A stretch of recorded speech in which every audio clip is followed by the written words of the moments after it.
Hello, everyone, and welcome back to the 16 millimeter Film Crew. I'm Cindy. And I'm Dale. You can watch us on YouTube. You can like and comment on our YouTube videos and subscribe to our YouTube channel.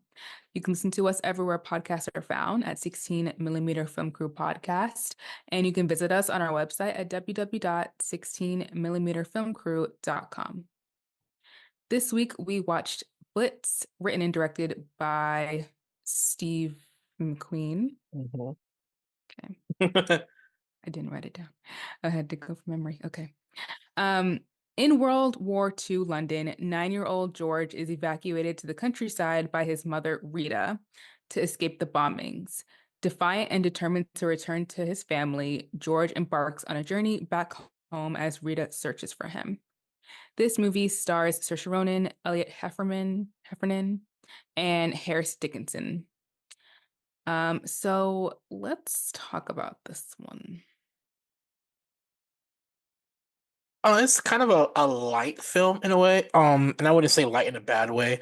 This is mostly told the perspective from more or less from the child. Story of a kid who kind of like loves his mom and wants to run away. Um, yeah, like the movie made me like feel very much like I was watching like Pinocchio in a way, like a live action Pinocchio in a way based on his adventures and the usual chicanery and frivolity that he gets into. Um, but dealing with I think and I, and this is a Steve McQueen movie. Steve McQueen writes stuff that tends to deal with a lot of racism that happens in England that I think us as Americans or African Americans tend to go and say, "Oh, there's nothing wrong in England," but clearly he's one of the bigger directors in the world, constantly showcasing that yeah, England is not as sunny and perfect as they pretend to be, and I love that. And it reminded me of, no matter how old you get, of being a black person in predominantly white spaces, about and how kids like one of the kids calls him like a black bastard. And white kids tend to think racist and negative stuff, no matter how old they are, as like a joke. They don't take that kind of stuff seriously. And I don't know how hurtful that some of that stuff is. So Yeah. This movie was a bit of a mixed bag for me. yeah. I thought that there was some good stuff in it, and then I thought there was some stuff that was a little bonky. And then I also feel like there's a lot in there. Like there's a lot in this movie. You're tackling World War II, you're tackling classism, you're tackling racism, you're tackling like xenophobia. Like there's just so much going on. I think Steve really was like, I'm going to talk about every single aspect of like the life in Britain at this time Mhm. in great depth. And I think that, I don't know, that kind of not really focusing on one particular thing. And then kind of, you can layer it up like in terms of as you understand this family, you can kind of understand like yes, mom works in a factory, the dad has been taken away, he's been arrested, he's been deported, like, um, they're in a working class environment. So like all of that will come out anyways. I just feel like him taking the time to like break it down in every section was just like it was just a lot as a viewer. And I think some scenes just went on too long. And so the flow of the movie wasn't as concise as I feel like it could have been. I think he was trying to tell this like really sweeping World War II epic from the viewpoint of a child, a biracial child in England, right? But I think the issue with that is that like one, he's piling on too much stuff, but also the child actor, Elliot, I don't want to be too harsh. So I'm not gonna say anything in depth. What I'll say is that like child acting is tough because like especially when it's your first time because it's a completely different thing and you're very young, so it's just like how do you know how to do things necessarily. I don't know. I feel like the great child actors that we've seen, that's been like a miracle, like that these kids can like really act and like understand even if they're not like understanding exactly what's going on, like the director knows how to direct them in a way where they can get the performance. So Yeah. think E.T., think, movies like that where you have a lot of kids, but like the kids are fantastic. So it's just even in something that's kind of close to this, like The Boy in the Striped Pajamas, where you have again, it's the viewpoint of the war through a German child, right? I think it was Asa Butterfield who played that role. Fantastic. So it's just like sometimes you get really lucky and you just get these great kids who just know exactly how to do it. And other times you just have to work your way through it. Like maybe this wasn't your movie. As you continue acting, you'll figure it out. Like, and that's completely fine. But when the whole movie is like pretty much, I mean, it's divided up between him and his mom. But because a lot of the scenes focus on him, it is you really have to get like the right kid to be able to carry a lot of that stuff. So that's all I'm going to say about the child acting, and I'm going No, to move on now. no, I completely agree with you. Because this movie is like, and you brought up the perfect movie. Like this and I want to say Jojo Rabbit are, I guess, two Yes, movies fantastic. that deal with kids in the midst of World War II, kind of struggling and surviving on their own. Hmm. But I do think the writing in Jojo Rabbit does help the kid more because it's still a heavy subject matter, but it's delivered in a much lighter manner. But regardless of that, I do think the child actor in that movie did an amazing job with this. But in this movie, um, it's more dependent on him, and and I hate this because he's a child actor, like I said. Yeah, that's what I was like. He's like this. He's dependent on doing a lot of the heavy character work and heavy lifting, and that's not something I'd ever expect from a child to do on their own because it's really Mhm. hard. As they're also themselves still learning the craft. There are adults who have been active years who can't do it, so I shouldn't you shouldn't expect a child to do that either. Um, but yeah, and it's sad. I don't want to say it's bad because the child actor was bad because he wasn't bad. He's still learning. This is his first major role. Yeah. Hmm. So, but it's a process, and he will probably get there. Um, and my other flip side, I love Saoirse. Love her so Mm. much, but I feel like her performance and I guess the usage of her character could probably have did a lot more heavy lifting because she's a parent looking for a child. There are plenty of scenes where that would have probably elevated the story a lot more. That she could do the heavier character work, and we didn't get that. Which knowing Steve McQueen as a director and his other projects, he himself has come out and said, for years Hollywood has kind of forgotten like a lot of the racial issues, like where is it the transatlantic slave trade and stuff like that. And he even said himself, we have like a billion movies about World War II and the Holocaust, where the other stories dealing with race and those kind of issues. And I felt like her being a white mother to a biracial child, could have been a good, plot point as well, along with her struggle, to find her child. And we didn't get that at all. Yeah, I feel like a lot of her stuff was like truncated in favor of his kind of journey back home. Yeah. So yeah, there were certain decisions made that I felt like did not do this film um the service that it could have like been done. And I feel a little cheated just because it's like it's Saoirse Ronan, like one of our best. Like you could give her so much to do and Yeah. like she would kill it. And I feel like even in the scenes where she has that like vigor to like find her son, they're very few and far between. You don't really get everything. And that kind of, yeah, I feel kind of shortchanged in that way where it's like I understand that like it's not her experience. Like Steve was very intentional about being like, this is the story of a biracial child in this time period, Hmm.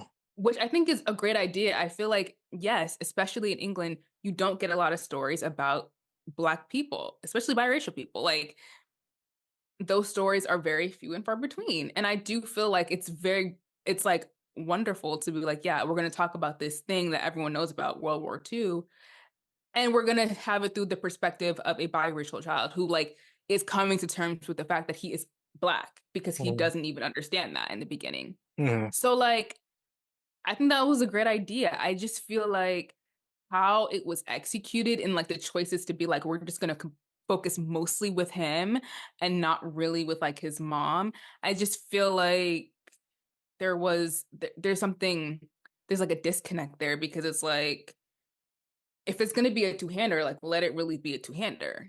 Because I Yeah. feel like her scenes weren't as they weren't really giving much of anything. Like I think that it's cool that she was like, all right, I'm gonna go and help and like try to be, an asset to people who are trying to shelter and stuff like that. And you have moments of her like being angry, trying to look for her son, breaking down. But again, those moments are so sparse. And it's like with the child actor who isn't giving you everything, you need that Everybody other else, presence. yeah. Yeah, you need everybody else to kind of come in and do some of that. And I feel like the actors who they paired him with as he's like trying to go home, um, I think they tried to do some stuff. Like I think the police officer, the crooks that he gets involved with, like those performances were strong. So I was like, okay, like we're getting something in addition to his acting. But like there are many scenes where he's by himself. So it's yeah. Yeah, it's and like the other part of it, bear in mind we are a black podcast. We're gonna talk about these stuff, because that's who we are. So we see a lot of the cultural blind spots and projects better than probably other, you know, ethnicities will. And like I think for me, like the favorite part of the film is when he met Effie, Hmm. the Nigerian soldier who's like there's an issue with a bunch of this Jewish guy and this I guess Muslim or Indian guy being basically racially profiled by another white citizen Hmm. they are escaping, the Nazi blitzkrieg. And he gives a soliloquy like this is what Hitler wants, this separation we want. And you see his interactions with George and how they bond, and he kind of looks at him as a hero. This is a kid who's doesn't have or has met his father.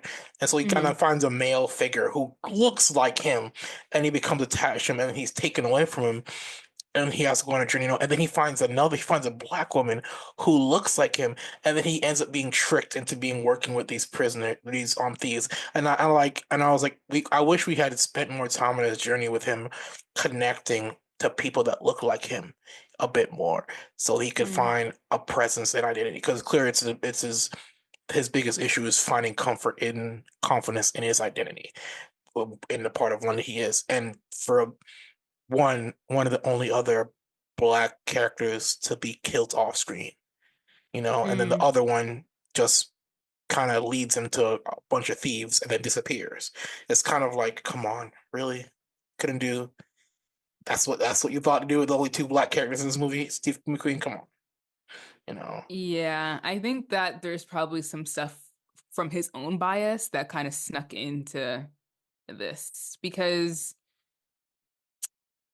I don't know, the choice to even have the kid be biracial and for it to be the white mom who he is raised by and not a black father was a choice.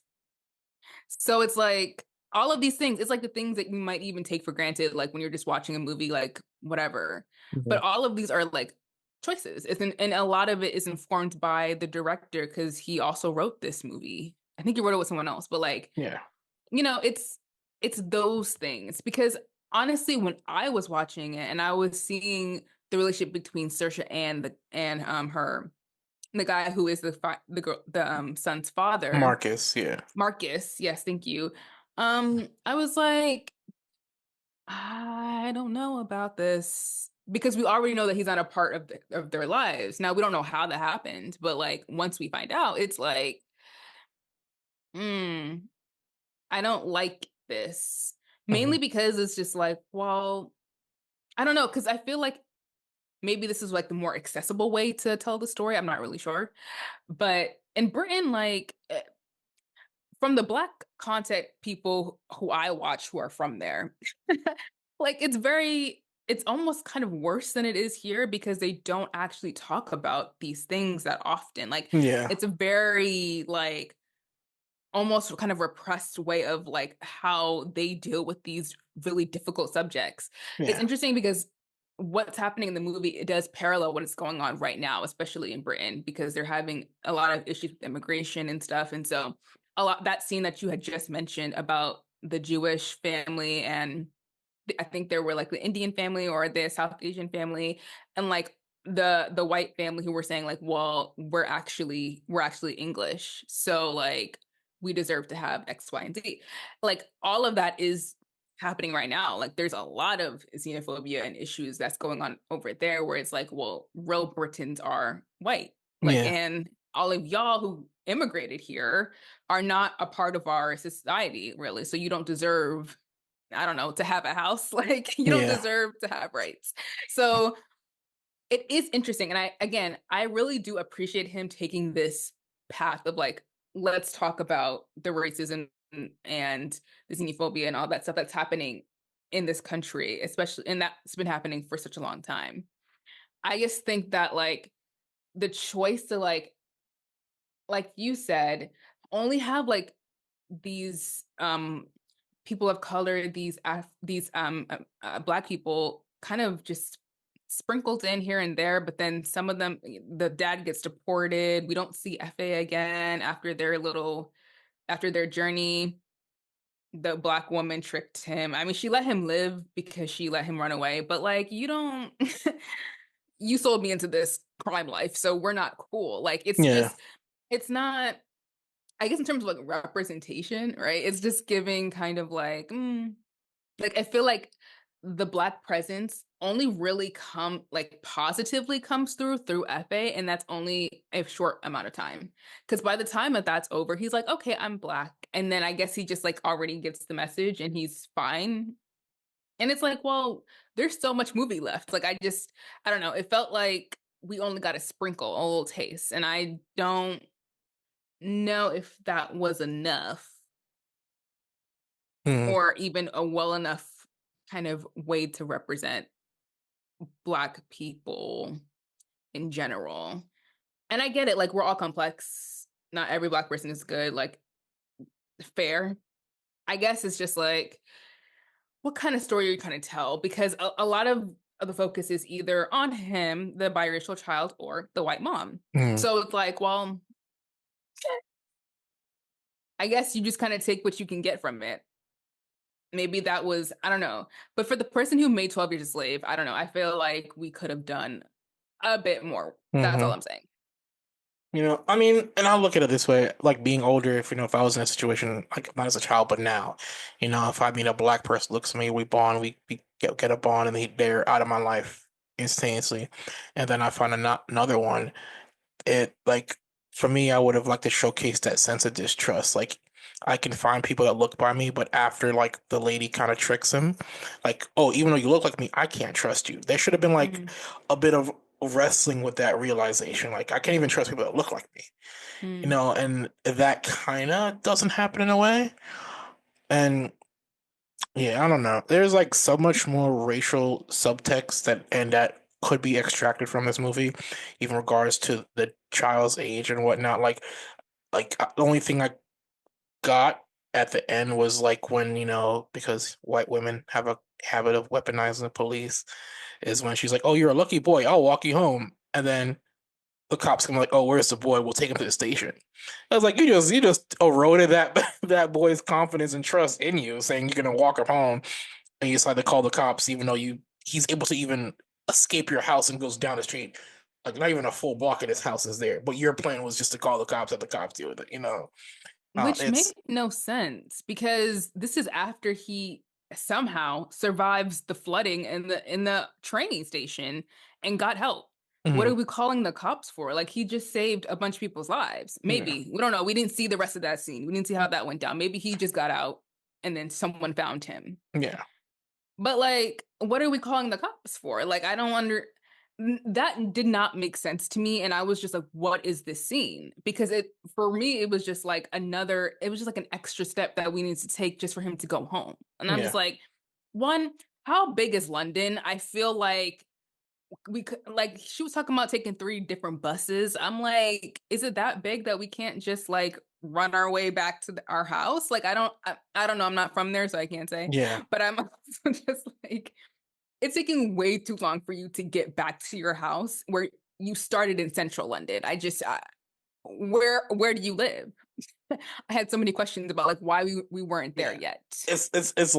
It's like you get dropped like, and that's weird because he leaves London, goes to the countryside, somehow Yeah. makes his way back to London with Effie, and then spends like the next 3 days trying to get home. It's like, That's like if you left me in like I don't know, like Flowery Branch or Alpharetta, and it takes me a week to get back to the south side. Like yeah. I'm like I don't get the logistical. That's what It's I'm like saying. I was like where are you from? You're from, he's from East London from what yeah I'm, and he's, so when he gets back to the city, he is in central London. So yeah I'm like, why did it take you days to get like back to your house? it's like Like, it's gonna take you a week from walk from Jersey City to like Manhattan, you know. absolutely not. Like, it's just, I don't, I was confused. I was confused about the geography. I was confused about the timing. I'm like, how are we still not there? I could not, it wasn't clicking. Anyways, I that's a mean, nitpick, and but then they say the train had only been on the train had only been traveling for like an hour. right. Which means that he probably was like an hour away from London. That's probably like one in the surrounding. Like Yeah, if London's here, that the surrounding yeah, places, like that's probably where he was at. yeah, So like him walking back to London, like, okay, I can see if you're a child, so you don't got long legs, so like it's gonna take you a minute to get back there. I'm saying once you are there, it took him a couple of days to get back to his yeah, house, and I was just wondering why that was. yeah. Someone It's explain it to me. like, hey, I'm leaving the south side, and like what? Marriotta's like an hour from me, Hmm. and then I'm saying I gotta get back to Atlanta. You haven't really left Atlanta if you're in Marietta. Right. It's Like, like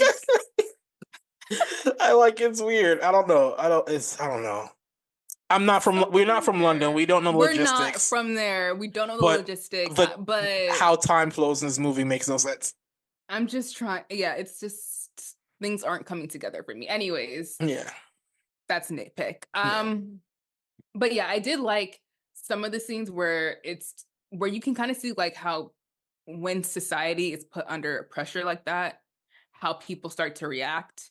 Like the fact that when he was like in the in the tracks like trying to go to sleep and then he saw that couple like, which y'all are gross, but yeah.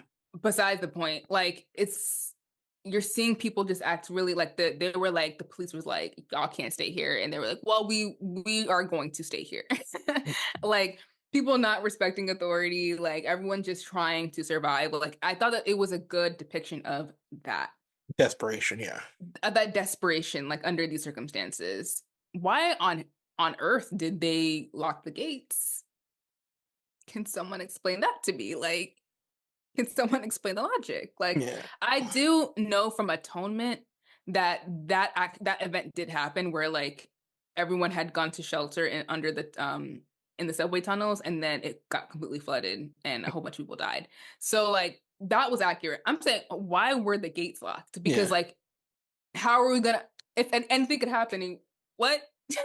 Like, And that's the weird thing because like they said, oh, the London Undergrounds will be bomb shelters and stuff during the war, and then you say, hey, this shelter's not a shelter. Y'all got to go somewhere else, and then people say we're staying. All right, cool, you're staying, but then you say the shelter's not safe, so you close the gates of the subway. None of these things make logical sense. You said, well, oh, like you're telling them, oh, if you want to stay here, the tunnel's not safe, but you lock the gates, like and they trap them in there. Like, where? Like, yeah, I don't know. it's not Yeah, any again, certain things just did not make yeah. sense to me. Um and also Harris Dickinson, who was like a really good actor. He's in Baby Girl, like he's in a bunch of good Triangle of stuff. Sadness. Triangle of Sadness. He was in the Iron Claw, I think. Yeah, Um, it's in this movie for like 5 seconds. they did nothing with that character in terms of it seemed like they were trying to set up maybe a relationship between him and Saoirse that went Yeah. absolutely nowhere. I'm just like, again, it feels like we're stuffing too much stuff into this movie that doesn't have a payoff. Like, it's not as like, what was his purpose really? Yeah. Like, again, we're not using these good people that we have to their full abilities. Like, and it's crazy because this movie, it seems like it was packaged to be like, here are the best people doing this movie. You got Steve McQueen directing, York Lasso, great cinematographer. Hans Zimmer did the score, like Jacqueline Durran did the costumes, like all of these Oscar winner A-list people. And when I was watching, I was like, the costumes are not giving, really. I mean, They the did some co like green screen blue screen thing where he's like trying to run away from the explosions. I was like, y'all, come on. Like, what is this? So the production design was really good, but in terms of like, even the score wasn't as memorable. And I just feel like the score was set in places where it's like, okay, you think something big is about to happen after this ramp up in music, and then nothing really happens. And you're like, okay, so what's the point of that musical cue?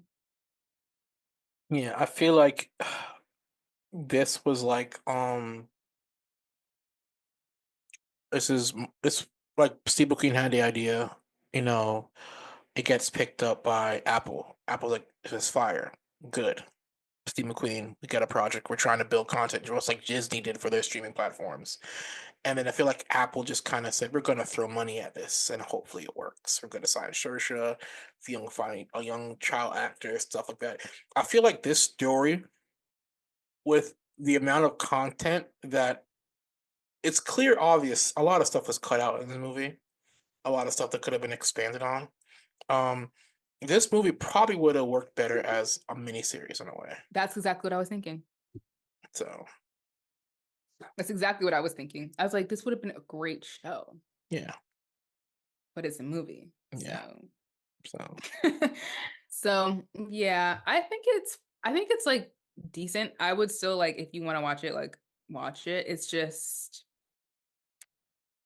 I don't know. I guess I was expecting a lot and because of who was involved in this, I think what I got wasn't that. yeah, yeah. I don't know. So much more could have been done in this, but it is what it is. Yeah.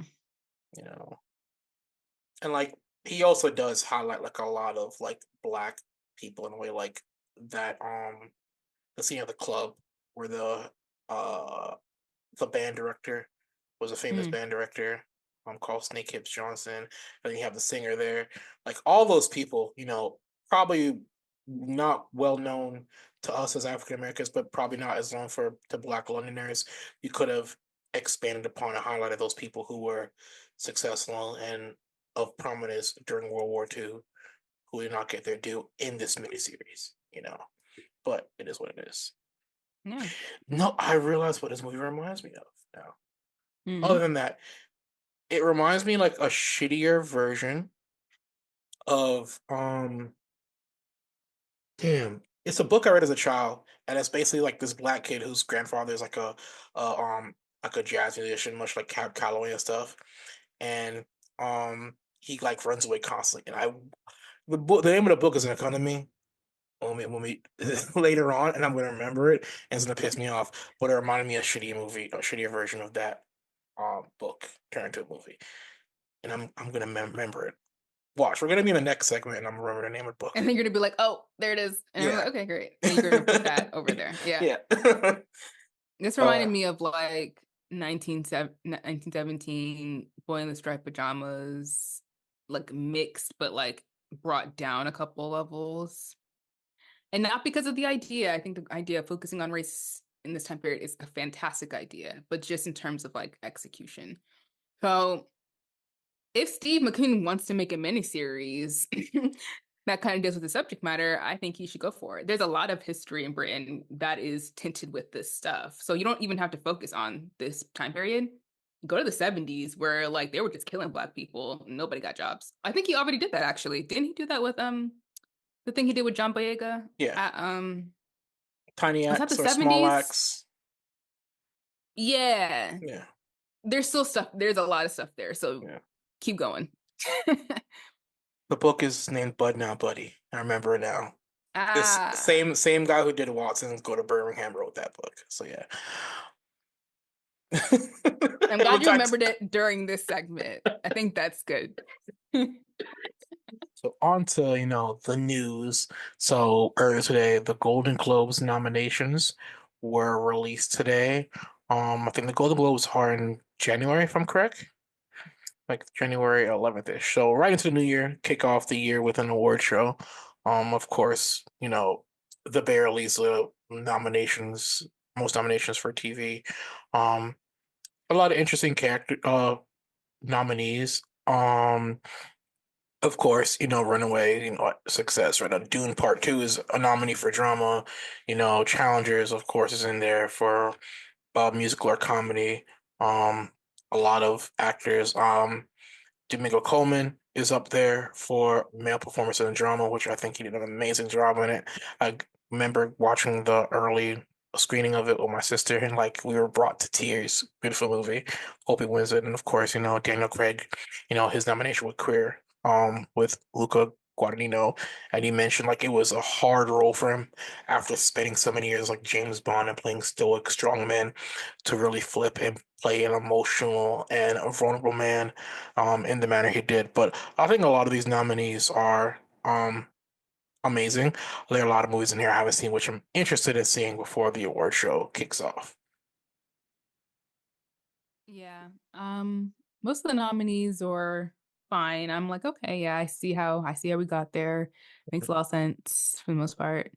It was split up in the way that I thought it was going to be split up. Like I knew a movie like Anora or Challengers wouldn't be in drama, even though they could be. And I feel like Anora will be in Mm, other categories. Like in other award shows, it will definitely be seen as a drama film, not as a comedy. comedy, yeah. And I haven't even seen the movie yet, but this is from all of the conversations around this movie that I was just like, doesn't really seem like it seems like there's humorous elements in it, but not a strictly a comedy. Um, what's interesting is the movie with Zoe Saldana, Emilia Perez, Hmm. that had a lot of nominations. The reviews on that movie is kind of mixed because a it's like a detective thriller kind of movie, but it's also a musical, so it's just like okay. But sure.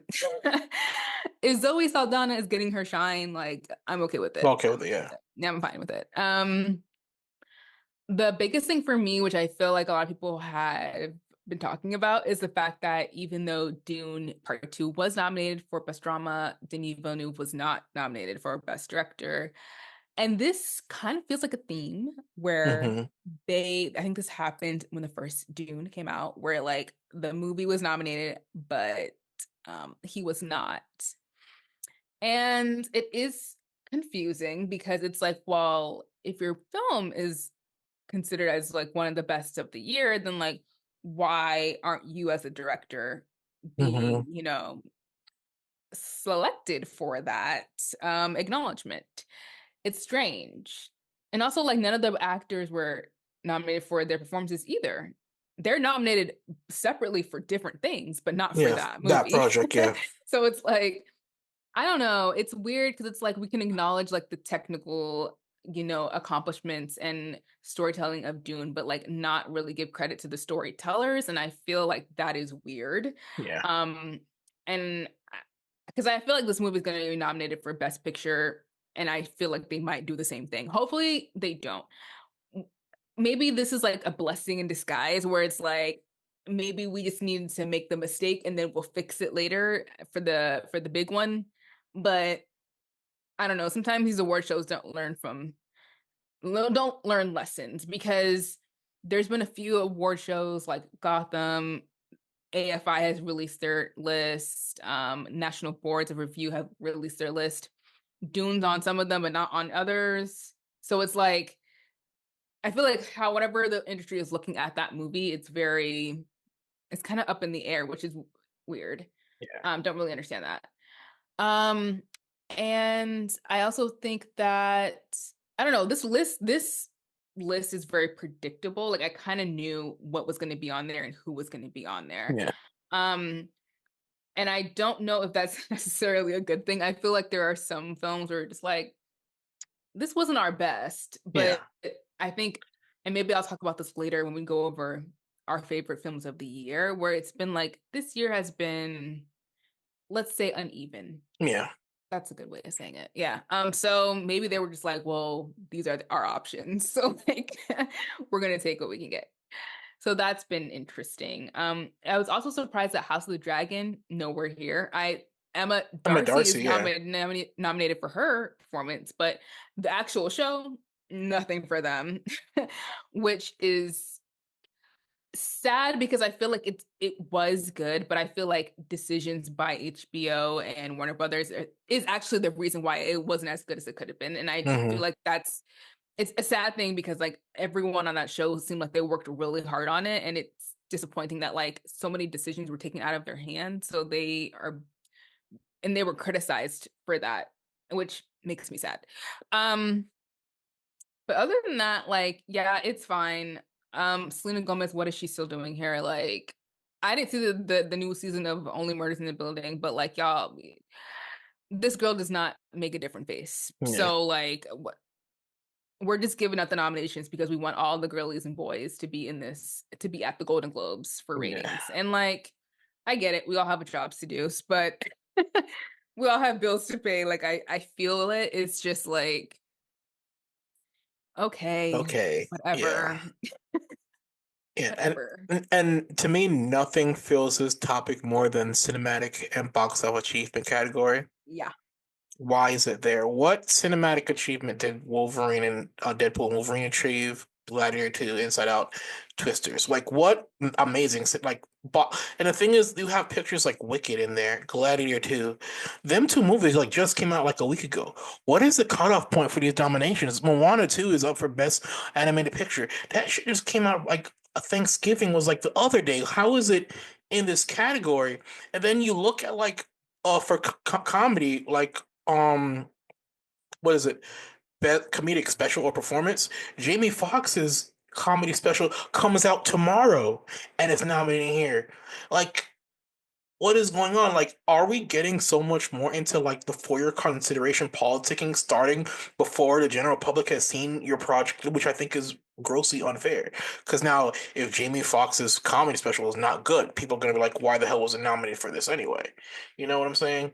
So, Yeah. And I was actually talking about this with my friend yesterday because it is very much like the industry as it is now it's not for us. Like, it's not for consumers, it's not for the audience members. The industry, in terms of like critical response awards, that's for them. So like they're getting early screenings to these movies. They've had access to these films, to his stand-up special, for all of these things for months before we've ever gotten access to it, before it's ever hit in a theater. So like for in this instance, it's like, well, it's not for y'all. We don't care what y'all think because y'all aren't the members of the Hollywood Foreign Press Association. So yeah, like we can give we don't care what you think. yeah, Or if you've seen the movies, like my friend was saying, like the Variety has put out their actors on actors, special that they do every year. And she's like, well, some of these movies aren't even out yet. So like I can't even talk. I can't even like watch these interviews because I don't even know what they're talking about. I haven't seen the movie. yeah, And it's very much like that. It's like these industry things are for the people in the industry. It's like it's not for everyone, yeah, which is, to me, it doesn't make more any sense, especially now where it's like y'all are like begging, making terrible decisions to make movies so people can go to the theater and buy your tickets and buy your little, wicked experiences and whatever. And it's like y'all are trying so hard to get the dollars, right? But in terms of like how we actually feel about the films, y'all don't care about that. yeah. It's like an attempt to artificially create buzz. Hey, this movie you haven't seen it yet, but it has an award. You should go watch it. And I Which think like and I also think the thing that also hits the nail on the head with that as well is of course, with to me Amelia Perez. I have not heard anything about it. I know it's screened at Cannes, but in that it's like and Zaldana's leading the project. But it's the Zoe Saldana project that no one is really even talking about in a way. Right. Like Right. her show on Paramount Plus, I forget the name of the show. Um, It's like Lioness or something. Lioness is Yeah. more talked about Mm. than this project currently. So when I read, oh, Zoe Saldana and Emilia Perez are up for Golden Globe, I was like, what's Emilia Perez? Like, I'm more curious as to Mm. figure out what it is, and I think that's what they're doing in a way to Mm-hmm. generate. Mm-hmm. It's they're using the award show as a form of marketing buzz for stuff nobody's seen yet. So Yes. And if it's like, but also they're like getting things from the internet because everyone was like, oh, we love the substance. So like they were like, well, we're gonna put that in here. You yeah, know, it's like they are strategically doing things to get people to be interested in it because they still need the ratings, right? But in yeah, terms of like, have you seen this movie or heard anything about it? No. no, Well, we're still gonna nominate the person anyways. It's just like, well, then this is really for y'all. Why don't y'all just do it like y'all did back in the days where y'all just had the ceremonies and it was not filmed, it was not televised. yeah. How about Until that? after, like later on in the How about them apples? Like, so anyway. All right. yeah. So that actually got me hot. Um, so let's move on to our next story, which is about Chris Evans returning to Marvel for Avengers Doomsday. I feel like we might have even talked about this. What We was it last week we when we were predicted talking this. We predicted this because we were talking about how for Red Red One One, was right? horrible and how The Rock and both Chris Evans were going to recover. The Rock has laid out his recovery plan with the Safdie brothers picture, and Chris Evans is probably threw his hands up and shrugging. And we speculated that he's going to pull a Robert Downey Jr. and probably return to Marvel, and he's returning to Marvel. That's crazy. You really called that. Like So called it. so That's insane because we were literally just talking about that. That's what's crazy. yeah, But yeah, he's coming back. And at this point, his role is not entirely clear, but sources say that Anthony Mackie's Sam Wilson character will also return as Captain America. Evans in the Captain America costume seems less likely. However, it wouldn't be a shock if he reprises Steve Rogers. So yeah, so Joe and Anthony Russo are going to direct Avengers Doomsday. I think RDJ is also coming back for that as who was coming back he's coming as back Doctor as Doctor Doom. Doom. Yeah, Listen, I understand. Maybe it's like when you get accustomed to that check coming through to you every year or so, it's very difficult to kind of give that up. That's kind of my thinking about it. It's just like because y'all were like, we're done. We've been doing this for years. We're gonna do more artistic projects, and I don't know. I guess the checks were not the money was not flowing the way that they were used to it flowing, and they said it's time to come well. back home. I don't know. I think in Robert Downey Jr. case, the money was flowing, and Robert Downey Jr. was also picking good projects. But remember, Robert was also Oh yeah, that. he was also the biggest draw for the MCU. So you want to recapture that buzz, you got to sign a big check for Robert. Chris Evans was just going around doing bullshit. If I'll just be Yeah. honest. So yeah, Yeah, I mean, that's true because RDJ did do Oppenheimer Oppenheimer. and he Yeah, did The Sympathizer. I didn't watch that yeah. one, but I guess it was good. I have no idea. So like I think he was fine. I think it was just like, well, I don't know, because to me it's like what Marvel did, what he did for Marvel and what Marvel has given him was it's like that's a legacy kind of thing. So I can get why it's like it would be hard to leave and leave for good, like from his point of view. I can see that. For Chris Evans, to me, it's more just like I'm broke. like, the like, money isn't the money isn't moneying as it once yeah, was. So like I'm fine with it. He did his little cameo in Deadpool, so it kind of felt like even from that point, I was like, yeah, he's probably gonna come back yeah, because I don't know. I think he's a decent actor, but I also just don't feel like I don't know where else he's gonna go. I yeah. don't know what else he's gonna do. Like his So, best work outside of Marvel was Knives Out. oh yeah, he was great in that, but that was one movie. That was a movie. So yeah. So, mm, On to more serious topics. Of course, Uh,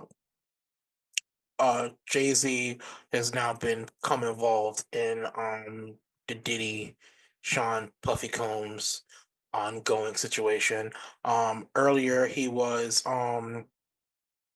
earlier today, well, early as a recording, he was put out that he was involved and he's involved in a lawsuit along with Diddy or Sean Combs for raping a 13-year-old over 20 years ago, which was discovered in a bunch of filings done last Monday. And Jay-Z himself said he wants the whole thing uh, either put to a legal dumpster or brought out. He kind of said, and he went on to say in a document from him slash Rock Nation that he wants the case dismissed or the lady's name revealed, and the young lady's lawyer has gone on to essentially call him a bully. Um, it is a heavy subject, very touchy subject. Not just the allegations of rape, but also the age of this person. Um, and it's also double the fact that there are always a bit of issues involving Jay-Z's age and Beyonce's age when they kind of started their relationship as well. There are always, you know, allegations of potential grooming in it. Mm. Um, so it is a really serious subject. Of course, Jay-Z is also one of the richest men in the country. So it's really tough, heavy subject that I know me and you we take a lot of some news lightly, but this is kind of really, really serious. So Yeah. Honestly, I'm not even surprised. Like, one of the conversations that were going around when Diddy got arrested was how much he knew and everyone else who was involved, right? yeah.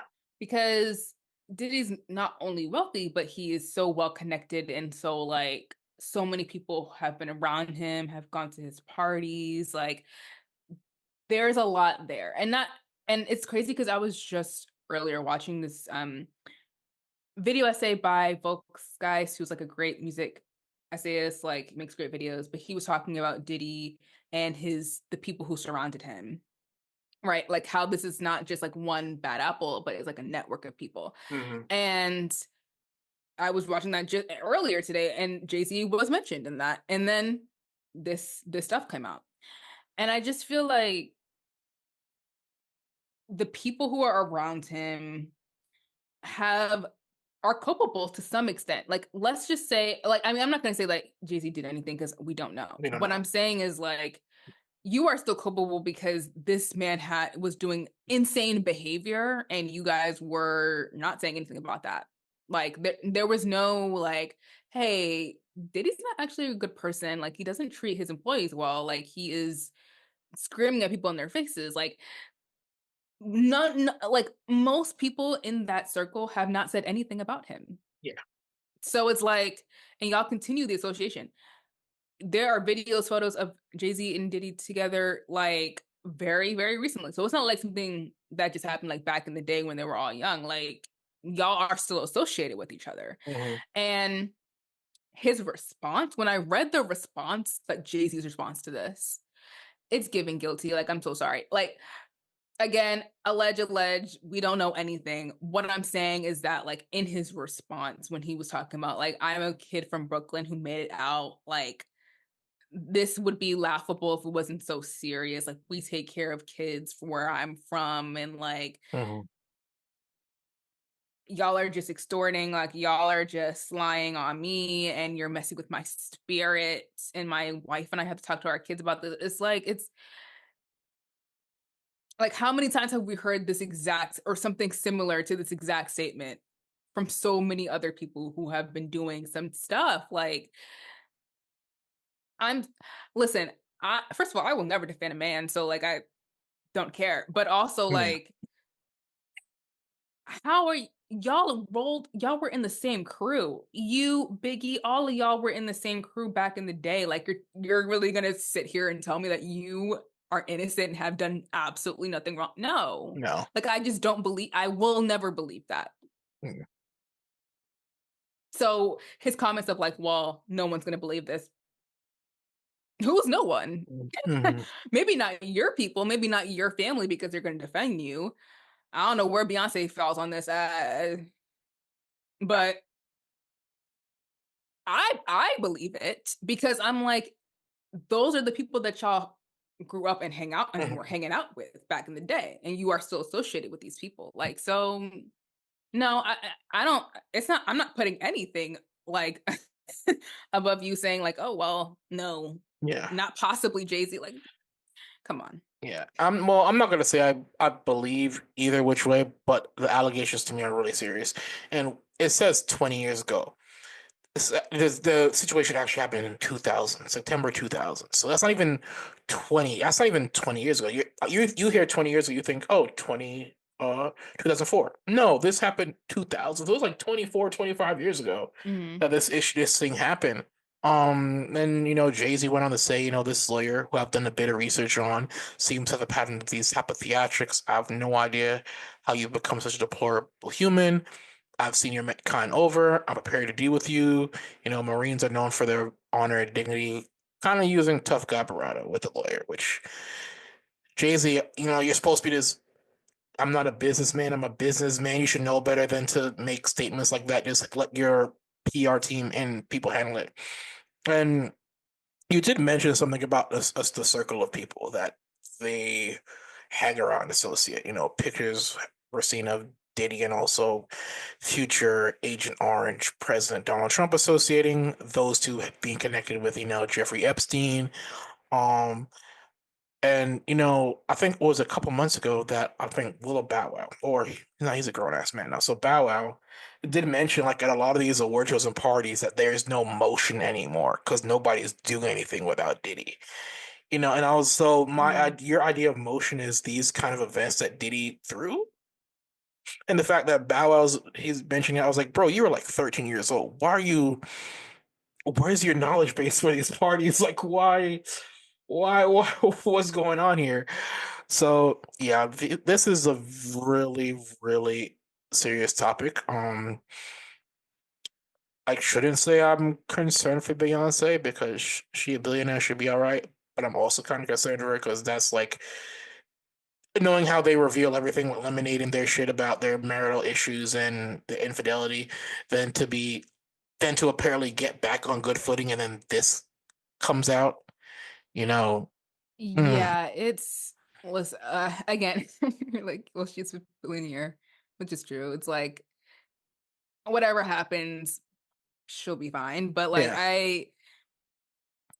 it's unfortunate. I think that's the word I'm gonna use in terms of like how Beyonce factors into all of this. It's unfortunate. I feel the same way about JLo actually too, where it's like, y'all got with these people, but probably not really knowing like what they're really about, like or what they were really doing.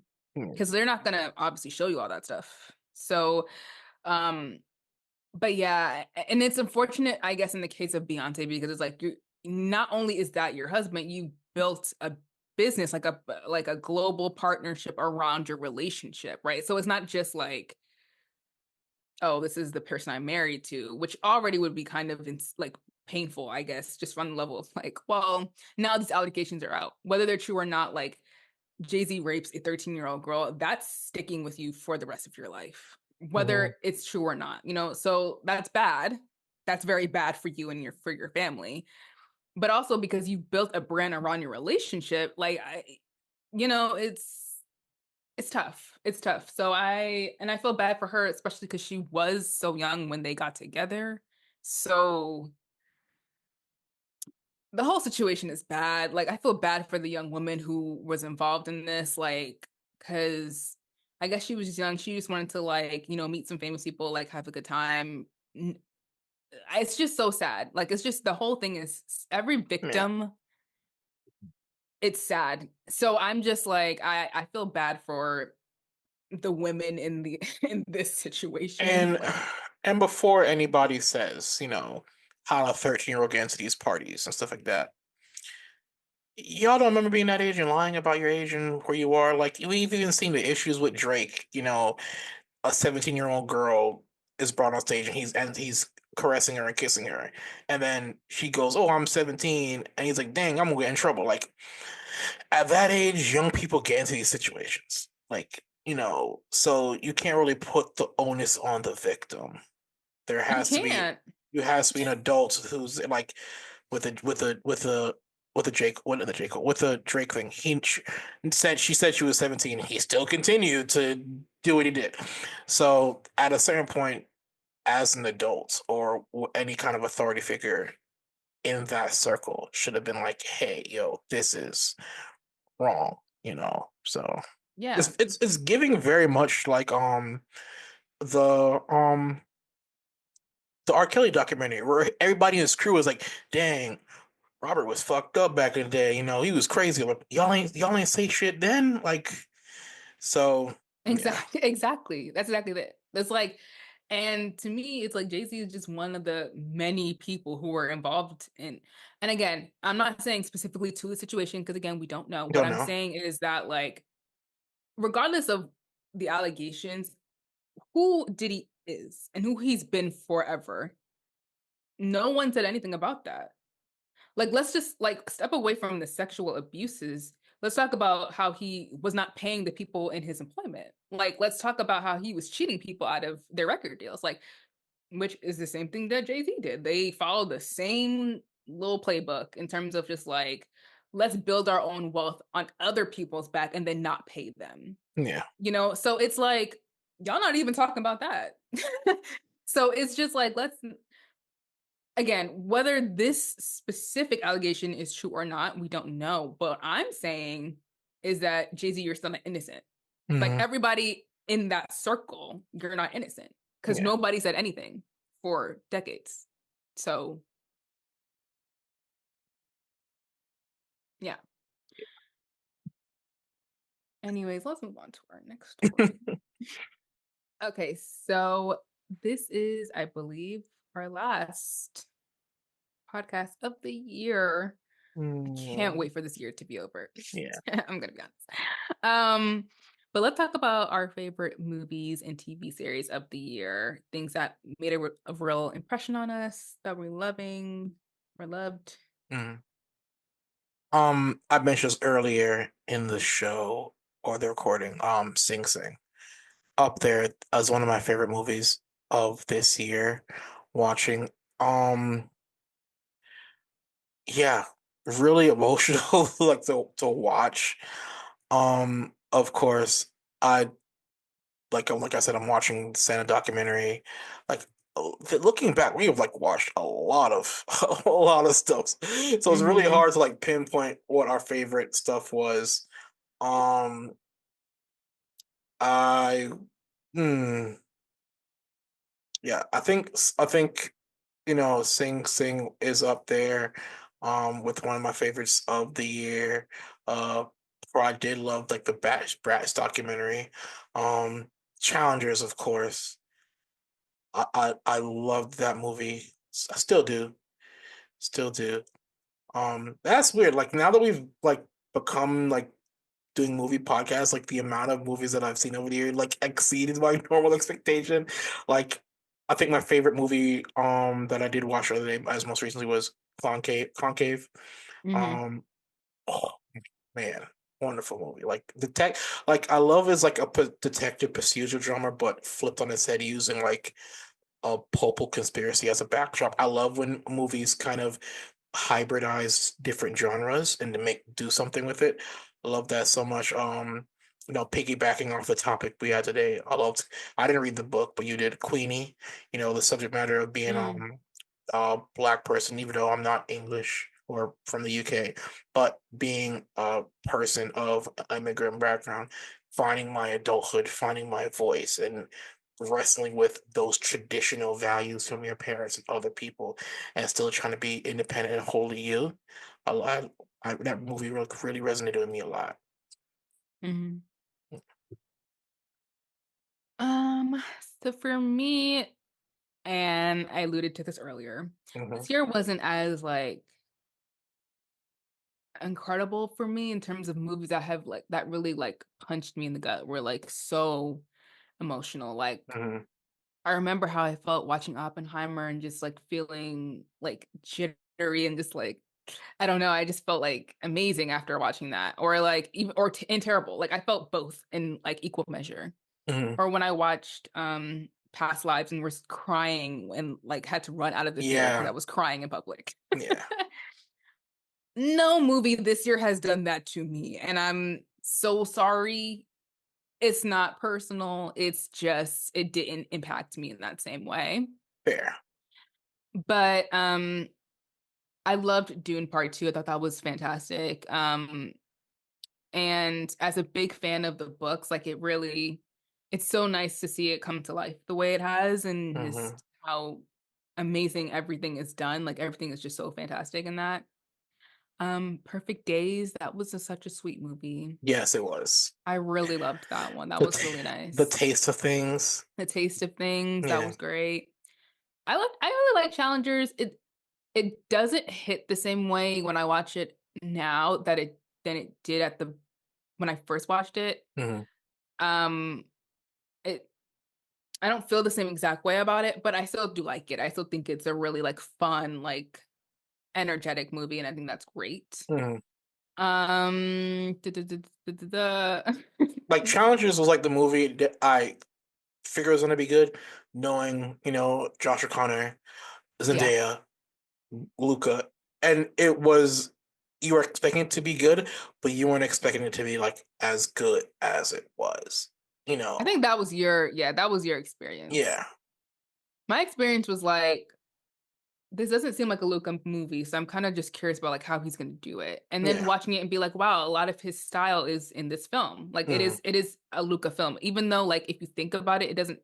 Because I was talking to my friend about it, and she was like, "Oh yeah, I forgot that he even directed that." yeah, So it's interesting, just that comparison. And like watching it back, I'm like, I think the chemistry between Josh O'Connor and Mike Weiss is like so great that it yeah, really kind of it makes it it makes everything kind of a lot better because there are aspects of it that it's just kind of like, but overall, it was a good flick. Um, I'm trying to think what else came out this year. I liked Alien Romulus. That was good. But this isn't even like my favorites. I'm just like saying random things. Um, Would you, even though it came out, Conclave. Conclave was Conclave? great. Yeah. Probably Uh, my probably my favorite. That and Dune Part 2 is probably my mhm. favorite of the year. Yeah, I'm good with I, that. I don't know. I'm probably gonna include American fiction for this year, even though it came out December of It came last out year. last year. We can't count I it. want to count it. 'Cause like I don't know. I think as I've gotten older, I've gotten more into movies that explore the human condition on an interpersonal way. I don't know. When I say it out loud, it sounds like really egotistical, like I'm a super artsy person, kind of No, thing. that's what movies But are supposed to yeah, do. but I love those movies that leave me feeling like that end up having I feel a personal connection to. I think that's what helps make movies good. You got to if you walk away feeling something, like Yeah, whether that feeling is good or bad, a movie has to move you in a certain way. exactly. So, yeah. Yeah. And some of these movies, I think the movies that came out this year, and I haven't watched all of them. There are so many movies that have come out or is coming out like on Christmas Day or whatever that we haven't seen yet. So by the time like the awards and stuff start happening, we would have watched them. But Mhm. for right now, the movies that I watched this year, they've had moments where I felt moved. But Mhm. overall, as a body of work, I haven't felt that emotion. Even when I was watching American Fiction, which I love, like this year we watched The Zone of Interest, another movie that wow, I was like, this is spectacular. Like I haven't had that feeling all As year. often all year, yeah. And that kind of makes me sad because last year was so fantastic. Like dunk after like hit after hit after hit. So I guess my expectations were like Yeah. there. Unrealistic, yeah. But what I will say, TV saved it. The Penguin, one of the best Hmm. shows I've ever seen in my life. That was fantastic watching. House of the Dragon, even though it had its issues, still loved it. So thought it was great. Disclaimer, fantastic. So like Fantastic. TV for me kind of saved this year in terms of like media because wasn't really getting what I wanted from film, but for television, they were delivering. Oh yeah. Like for So, me, I think I would add to that the X-Men 97 stuff. This is mhm, a person who watched a cartoon, like the first part of this cartoon as a kid, and then watching this one as an adult, outside of the issues of the director, of what issues he had with his team, but like the the almost the adult sensibilities that were in a kids cartoon, because people forget X-Men is supposed to be allegory for racism and stuff like that, but to mhm. actually include more of those adult themes of racism and xenophobia in it, up more so to the forefront. Yeah, I loved that. Yeah, TV has taken up a large chunk of what used to be the prestige base for films. Mm, The last couple years, TV has done a lot more of the heavy lifting than before. thank you. I don't know if we have time to do everything. I'm not shutting out. We have 3 minutes. I didn't watch anything. I was gonna say I'm about to rewatch Holdovers because it's now one of my favorite holiday movies. So that's all it. So you could talk about Sex Life of American College Girls for what you're watching. Okay, so quickly what we're watching, and also Christmas is coming up, so I'm assuming Christmas movies. We're doing Yeah. that. Yeah.